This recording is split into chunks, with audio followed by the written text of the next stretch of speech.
नमस्कार दोस्तों, स्वागत है आपका आज की इस क्लास में। आज हम लोग चर्चा करने वाले हैं एलसीएम और एचसीएफ के बारे में। जी हाँ, जैसा कि आप लोग जानते हैं, पिछली क्लास में हम लोगों ने जो पहला बिंदु होता है टेट परीक्षा के अंतर्गत, जो गणित के पाठ्यक्रम में जो पहला बिंदु है वो था संख्याओं का, और दूसरा जो बिंदु है वो यही है एलसीएम और एचसीएफ का। तो आज हम लोग इसी एलसीएम और एचसीएफ के बारे में पढ़ेंगे। और इससे पहले मैं एक बात आपसे ज़रूर ये कहना चाहूँगा, जो तैयारी कर रहे हैं उसको बढ़िया से करें और रेगुलर करें। मैं भी आपका उसमें सहयोग करूँगा और जो भी कन्फ्यूजन होगी उसको हम लोग साथ में उसको दूर करेंगे। तो आज का जो हमारा टॉपिक है वो है एलसीएम एचसीएफ। और जैसा कि आप लोग पढ़ भी चुके हैं इसको, और मैक्सिमम लोग इस चीज़ों को जानते हैं, हमको ये चीज़ें पता है। कुछ प्रैक्टिस बीच में छूट जाती है तो ये चीज़ें धीरे धीरे धुंधली होती जाती है, तो उसी को हम लोग तरोताज़ा करेंगे और देखेंगे कि किस तरह से ये परीक्षा में सवाल पूछे जाते हैं। कुछ पॉइंट्स मैंने लिख रखे हैं यहाँ पे। जैसे पहला है गुणक या अपवर्त, क्योंकि एलसीएम एचसीएफ जानने के लिए हमको अपवर्त जानना होगा और हम जानते भी हैं, तो मैं बहुत उस पर समय नहीं लूँगा, उस पर छोटी सी चर्चा हम लोग कर लेंगे और आगे बढ़ेंगे। तो पहला जो पॉइंट है, एक तरफ से मैं पॉइंट पहले आपको बता देना चाहता हूं कि किस पॉइंट पे आज हम लोग बात करने वाले हैं। तो जो पहला पॉइंट है वो है गुणक या अपवर्त्य। दूसरा पॉइंट है समान अपवर्त्य। ये समान अपवर्त्य एक अलग से मैंने जोड़ा है यहाँ पे, ताकि इस पे हम लोग इसके बारे में समझ सकें कि इसको हम लोग कैसे निकलते हैं और ये क्या होता है। लघुत्तम समापवर्त्य, महत्तम समापवर्तक, भिन्न संख्याओं का एलसीएम, भिन्न संख्याओं का एचसीएफ और कुछ प्रश्न एवं उनके हल। इन्हीं बिंदुओं पे आज हम लोग चर्चा करेंगे। तो सबसे पहला जो बिंदु हमारा है, और एक चीज़ यहाँ पे मैं थोड़ा सा मार्क करना चाहूँगा कि जो टेट परीक्षा के दृष्टिकोण से यदि हम लोग देखें तो ये भिन्न संख्याओं का एलसीएम और एचसीएफ यानी लस और मस, ये दोनों बहुत ज़्यादा बार पूछा है। तो इस पे हम लोग विशेष करके इसके बारे में बात करेंगे, और बहुत ये कठिन नहीं है, और थोड़ी सी प्रैक्टिस हम लोग करें तो वो आ सकता है। पहला पॉइंट हमारा है गुणक या अपवर्त्य। जैसे कुछ संख्याएं मैं यहाँ पे लिखता हूँ, इसके बाद इस चीज़ को हम लोग बारी बारी से समझेंगे कि गुणक या अपवर्त्य होता क्या है। जैसे हमने यहाँ लिख दिया 2, 3।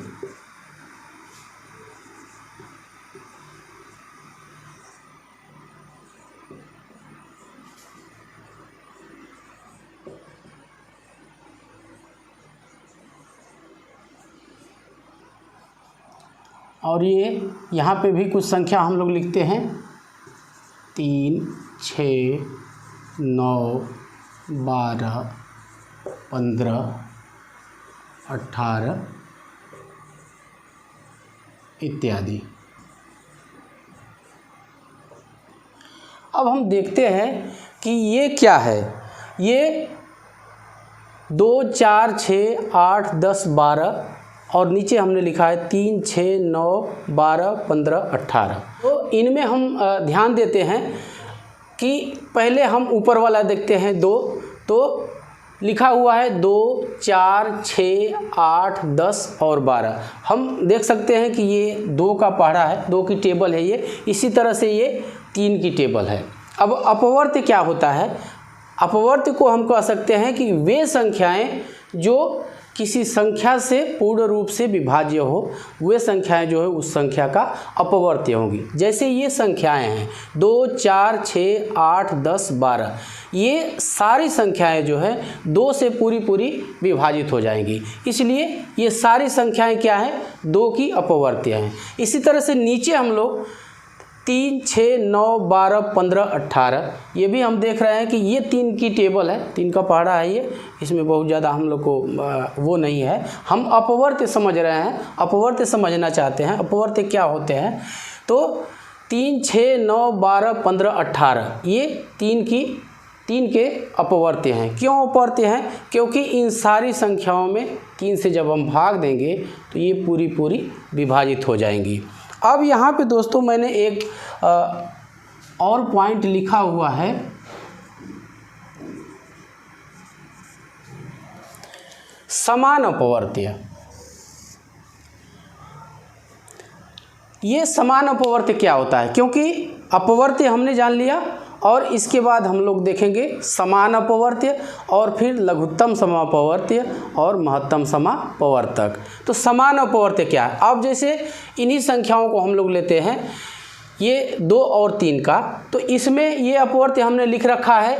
अब देखते हैं समान मतलब बराबर अपवर्त्य कौन कौन से हैं। जैसे कुछ अपवर्त्य हमको इसमें ऐसे मिलेंगे जो 2 के भी होंगे और 3 के भी होंगे, यानी दोनों के समान अपवर्त्य। जैसे देख सकते हैं हम यहाँ, देखिए आप 6, ये 2 का भी अपवर्त्य है और 3 का भी अपवर्त्य है, यानी ये समान अपवर्त्य हैं दोनों में। फिर इसके बाद हम देख सकते हैं 12, ये भी 2 का भी अपवर्त्य है ये और 3 का भी अपवर्त्य है। इसी तरह से ये 2 का पढ़ा और आगे बढ़ाएंगे तो 18 भी आ जाएगा और 18 भी ये, तो समान अपवर्त्य क्या हो जाएंगे इसमें? 6 और 12। अब यहाँ पे हम कह सकते हैं कि 6 और 12 इन दोनों में 2 और 3 जो संख्या है इन दोनों के समान अपवर्त्य हैं। लेकिन हमको अब क्या चाहिए? अगला जो बिंदु हमारा है वो है लघुत्तम समापवर्त्य। लघुत्तम यानी सबसे छोटा लघुत्तम समापवर्त्य, वह छोटी से छोटी संख्या जो दी गई संख्याओं से पूरी पूरी विभाजित हो जाए, वो होता है हमारा एलसीएम या लघुत्तम समापवर्त्य। अब यहीं पे हम लोग समझेंगे कि लघुत्तम समापवर्त्य क्या है। मैं इसको एक लाइन में लिखता हूँ, वह छोटी से छोटी संख्या जो दी गई संख्याओं से पूरी पूरी विभाज्य हो। तो अब यहाँ पे लघुत्तम समापवर्त्य यानी समान अपवर्त्य तो होना चाहिए लेकिन सबसे छोटा होना चाहिए वो। तो समान अपवर्त्य अभी तक हमने देखा है, जो भी संख्या लिखा था तो 6 और 12 उसमें समान अपवर्त्य है। इसमें से छोटा अपवर्त्य कौन होगा? ये होगा 6। तो 6 को हम 2 और 3 का लघुत्तम समापवर्त्य कह सकते हैं। मैं आशा करता हूँ कि आपको ये बातें समझ में आ रही होंगी। तो यहाँ पे अगर 2 और 3 का लघुत्तम समापवर्त्य हम निकालें, 2 और 3 का लघुत्तम समापवर्त्य होगा 6। दोस्तों, लघुत्तम समापवर्त्य निकालने के लिए कुछ विधियाँ हैं जिसको हम लोग देख लेते हैं और मेनली 2 विधियों का प्रयोग किया जाता है। पहली विधि है गुणनखंड विधि और दूसरी विधि है भाग विधि। यहाँ एक तरह से अपवर्त्य निकाल के भी हम कर सकते हैं, एलसीएम अपना ज्ञात कर सकते हैं, लेकिन उसमें दिक्कत क्या है? यदि संख्याएं बड़ी होंगी तो वहाँ पे उनका अपवर्त्य लेके और फिर से उसमें बराबर अपवर्त्य ढूंढ के और सबसे छोटा निकालना थोड़ी सी मुश्किल होती है। इसलिए हम लोग कुछ विधियों का प्रयोग करते हैं। जो सबसे ज़्यादा प्रचलन में विधि है वो है गुणनखंड विधि। तो हालांकि आप उससे परिचित हैं, लेकिन यहाँ चूँकि चर्चा हो रही है तो मैं उसकी चर्चा कर देता हूँ और देख लेते हैं हम। मैं कुछ संख्याएं मैं लिखता हूँ यहाँ पे, जैसे 6, 9, 12 ये 3 संख्याएं हैं और इनका हमको एलसीएम लेना है। तो हम पहले इनका प्राइम फैक्टराइजेशन करेंगे, अभाज्य गुणनखंड करेंगे और इसके बाद से वहाँ पे देख लेंगे कौन सा गुणनखंड सबसे ज़्यादा है जिस लाइन में होगा, वहाँ से हम लेके इनका आराम से एलसीएम निकाल सकते हैं। जैसे इसका हम करेंगे तो 2 गुणे 3, इसका 3 गुणे 3 और इसका हो जाएगा 2 दूना 4 तिहाई 12। यहाँ पे हम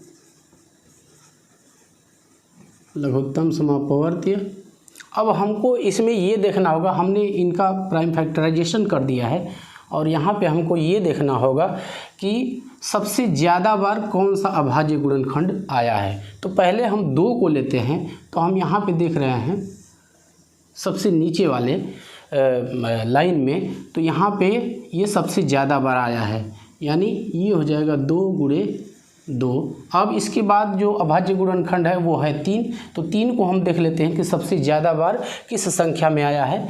तो वो 9 वाले में आया है, ये भी 2 बार आया है, यानी कि ×3 तो यही हमारा होगा एलसीएम। अब इसका गुणा कर लेंगे हम, तो 2 दूना 4 3 12 3 36।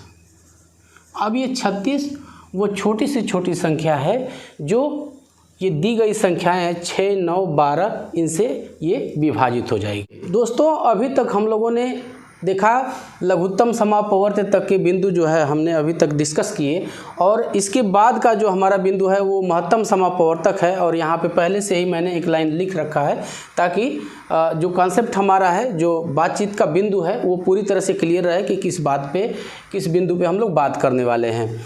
इसके लिए हम लोग क्या करेंगे, अब यहाँ पे तो चूँकि अपवर्त्य और समान अपवर्त्य, ये लघुत्तम के लिए तो हमने यहाँ से इनके अपवर्त्य में से जो समान अपवर्त्य थे वो निकाल लिए, और इसके बाद सबसे छोटा जो समान अपवर्त्य है उसको हमने लिख लिया। इस तरह से हमने एलसीएम को प्राप्त किया। अब यहाँ पे हमको निकालना है एचसीएफ, महत्तम समापवर्तक निकालना है। अब महत्तम समापवर्तक निकालने के लिए हमको अभाज्य गुणनखंड का सहारा लेना पड़ेगा। और जो सबसे प्रचलित विधि है, हालांकि 2 विधियां हैं इसको निकालने के लिए, भाग विधि और गुणनखंड विधि, लेकिन गुणनखंड विधि का ही ज़्यादा प्रयोग किया जाता है। भाग विधि भी हम लोग देख लेंगे और गुणनखंड विधि भी देख लेंगे। तो महत्तम, अब मान लीजिए कि मैं कुछ यहाँ संख्याएं लिख दे रहा हूँ उदाहरण के लिए, ताकि उसको हम लोग अच्छी तरह से समझ लें। जैसे कुछ संख्याएं, जैसे मैं लिख देता हूँ यहाँ पे 6 और 9, 6 और 9। अब इसका हमको एचसीएफ चाहिए। अब एचसीएफ लेने के लिए इसका हम अभाज्य गुणनखंड करेंगे, और संख्याओं के अंतर्गत जो मैंने वीडियो बनाई थी उसमें अभाज्य संख्याओं के बारे में भी चर्चा किया था। आप चाहें तो अच्छी तरह से समझने के लिए उसको देख सकते हैं, डिस्क्रिप्शन में लिंक होगा उसका, आप उसको देख सकते हैं अभाज्य संख्याएं क्या होती है। और वहीं से हमने वहाँ बताया भी है मैंने कि वहीं से उसका प्रयोग हम लोग एलसीएम और एचसीएफ निकालने के लिए करते हैं। तो अभाज्य गुणनखंड 1 × 2 2 3 6, ये हमने कर दिया इसका, और इसका होगा 1 × 3 ये अभाज्य गुणनखंड। एक दोस्तों एचसीएफ के प्रश्न में जो एचसीएफ के सवाल हो उसको एक मैं लिख देता हूँ, और लिखा भी जाता है। हम लोग को जो हमारे टीचर्स पढ़ाते थे तो वो बताते थे कि आप एक लिखिए, क्योंकि कभी कभी ऐसा होता है कि कॉमन जो हम लोग निकालते हैं वो इसमें नहीं मिल पाता, कभी कभी नहीं मिल पाता है। तो जब एक हम लोग लिखते हैं, क्योंकि बाय डिफ़ॉल्ट एक अभाज्य गुणनखंड जो है वो 1 होता है, और उस कंडीशन में हमारा एचसीएफ जो होगा वो 1 होगा। लेकिन यहाँ पे ऐसा नहीं है, यहाँ पे लिख देते हैं समान। तो देख लेते हैं कॉमन कौन कौन सा है। हम देख रहे हैं कि ये कॉमन है, इसका क्या हो जाएगा, 1 कॉमन है और 3 कॉमन है, यानी 3। एचसीएफ क्या हो गया, एचसीएफ हो गया 3, यानी 3 वो बड़ी से बड़ी संख्या है जो 6 और 9 को विभाजित कर सकती है। हम लोग इसको और साधारण रूप से देखें तो हमको ऐसी संख्या प्राप्त करनी है, दी गई संख्याओं में से हमको ऐसी संख्या प्राप्त करनी है जो दी गई संख्याओं को पूरी विभाजित कर दे और वो सबसे बड़ी भी हो। जैसे अब 3 से तो हमने देखा कि 6 और 9 दोनों विभाजित हो जाएंगे, लेकिन क्या इससे बड़ी संख्या भी है जो और 6 और 9 को विभाजित कर दे।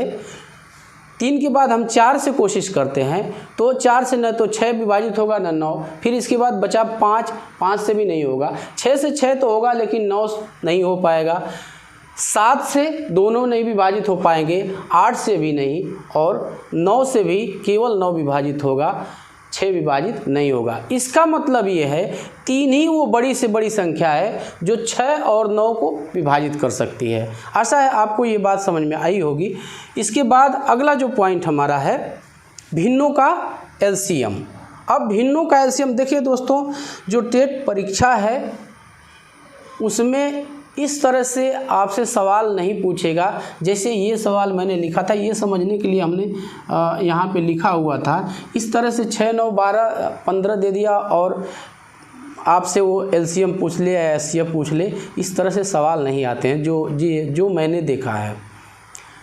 सवाल कुछ आपको टेक्निकली घुमा के आपसे पूछे जाएंगे और उसका उत्तर आपको देना पड़ेगा। जो अक्सर इस तरह के परीक्षाओं में सवाल पूछा जाता है वो है भिन्न संख्याओं का एलसीएम। आपने अगर मॉडल पेपर देखा होगा तो आपने वहाँ पे देखा होगा कि एलसीएम पूछता है लेकिन भिन्न संख्याओं का पूछता है। तो उसमें बहुत वो चीज़ नहीं है, उसको भी हम लोग जान सकते हैं और आप जानते भी होंगे। मैं यहाँ पे बता देता हूँ आपको। भिन्न संख्याओं का एलसीएम निकालने के लिए एक छोटा सा फार्मूला आता है। यहाँ पे ये फार्मूला मान लेते हैं, यही है। भिन्न संख्याओं का एलसीएम बराबर अंशों का लसा बटे हरों का। इसको मैंने थोड़ा सा शॉर्ट किया हुआ है। जब भिन्न संख्याओं का एलसीएम निकालना होगा तो अंशों का हम लघुत्तम समापवर्त निकालेंगे और उनके जो हर होंगे उन हरों का हम महत्तम समापवर्तक निकालेंगे। इसी का ठीक उल्टा हो जाएगा भिन्न संख्याओं का एचसीएफ। तो वहाँ उस कंडीशन में हम लोग बराबर अंशों का महत्तम समापवर्तक बटे हरों का लसा। तो इस तरह से जो भिन्न होंगे उनका अगर महत्तम हमको निकालना है, भिन्नों का यदि महत्तम हमको निकालना है तो फिर इसके बाद अंशों का हम लोग महत्तम समापवर्तक निकालेंगे और हरों का एलसीएम ले लेंगे। दोस्तों जो आखिरी पॉइंट है हमारा वो है कुछ प्रश्न एवं उनके हल।